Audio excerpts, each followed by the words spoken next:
All right, so I'm Alvy Ray Smith. I'm the co-founder of Pixar, is my #1 claim to fame, I would say.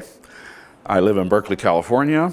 I'm a retired gentleman of leisure these days. I'm writing a book called A Biography of the Pixel that's based on the idea that we are now swimming in a sea of pixels, all of us are, and nobody seems to know what they are, and that I should do something about that without any math, great stories, and good research.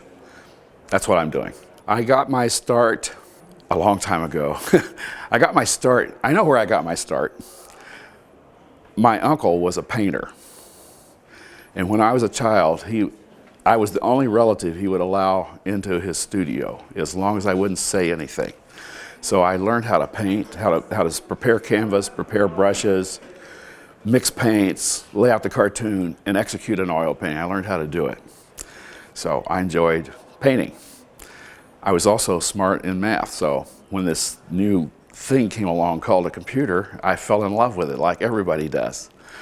And eventually, I was able to combine the computer and the art at a place called Xerox PARC, which stands for Palo Alto Research Center,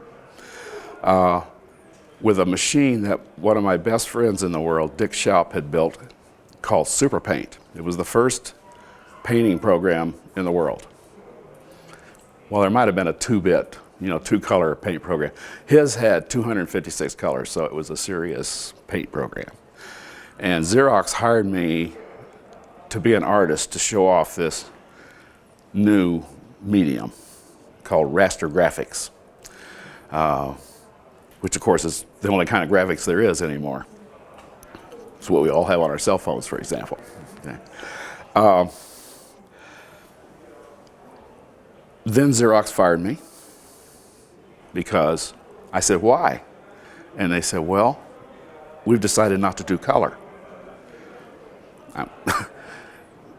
I said, really? I said, nobody else in the world has it. You own it all. It's the future. I don't get it. They said, well, you may be right, but it's a corporate decision to go black and white.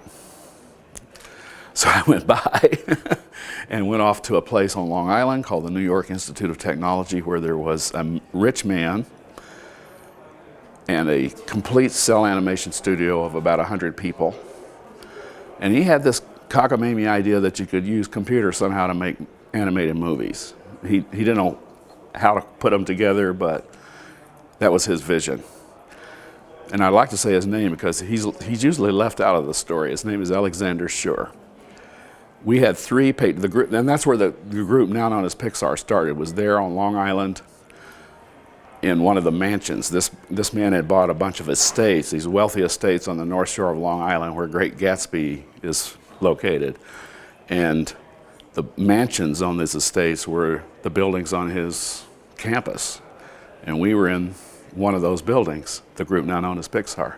That's where I met Ed Catmull, who was my partner for 16 years, and with whom I started Pixar.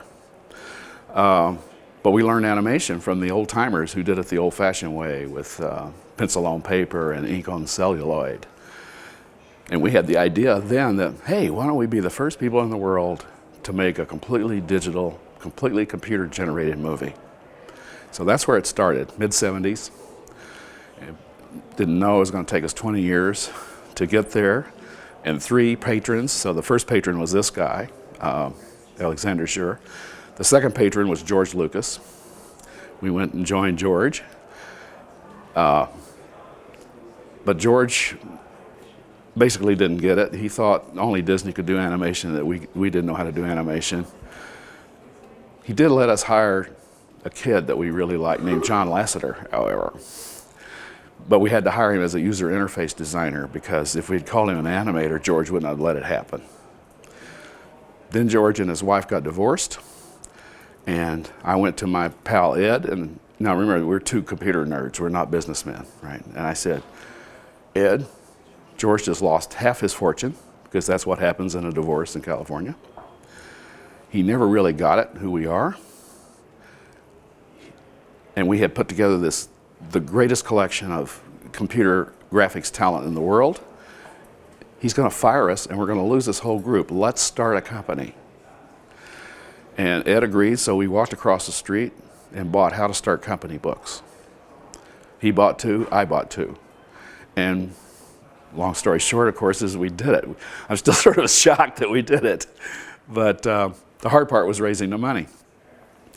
And we went through 30 venture capitalists. We went through 12 strategic partnerships with large corporations. General Motors almost funded us. We got so close to being funded by General Motors, it's frightening when I think about it now.